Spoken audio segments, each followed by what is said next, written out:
Now, Taiwan's war games are in full swing. The self-ruled island has expanded its annual Han Kuang military drills as it simulates the Chinese invasion. But this year, the drills are different. The much larger civilian urban resilience exercises have been incorporated.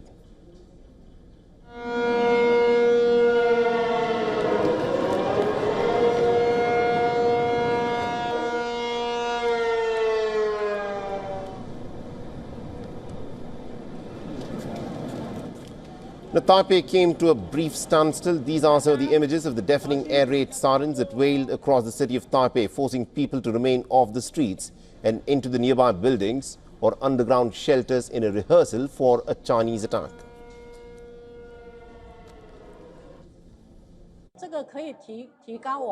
The exercises can heighten everyone's vigilance, including the public's awareness.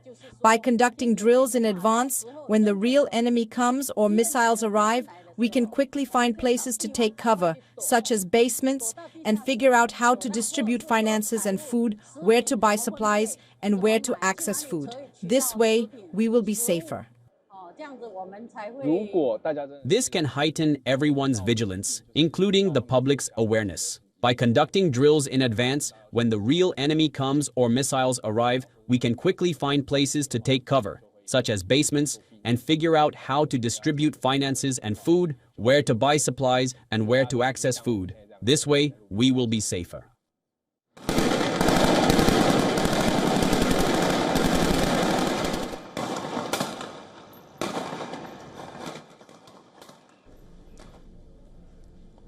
Now, the annual civilian drills are being held concurrently with annual military exercises. This year's Han Kuang military exercises have lasted for about 10 days. Now, this is double the last year's length. A record 22,000 reservists are also participating in the exercises.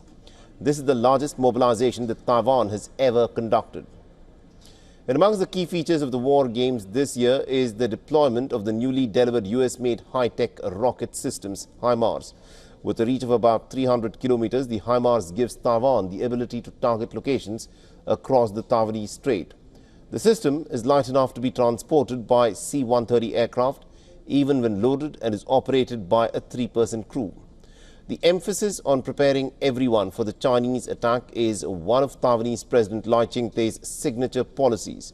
It is a key part of his effort to address concerns in Washington that slow-going defensive reforms are leaving the island vulnerable to potential Chinese aggression.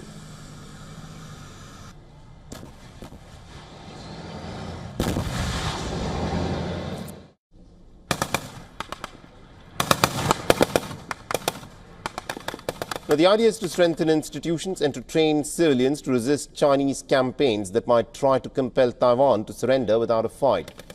China could, of course, cut off the island's access to liquid natural gas. It could sever an undersea communications cable or launch cyber attacks. Taiwanese people are peace-loving and among the friendliest and most generous in the world. We do not seek conflict. We will not provoke confrontation. And as President Lai indicated in his inaugural speech, we have urged the PRC to dialogue with the democratically elected government of Taiwan with parity and respect. But the drills have drawn some pretty sharp criticism from Beijing. China has asserted its stand. It has said that Taiwan is part of China, no matter what the island's ruling Democratic Progressive Party says or does.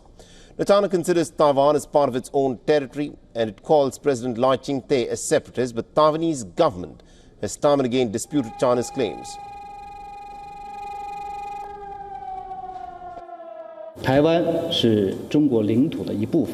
Taiwan is part of Chinese territory.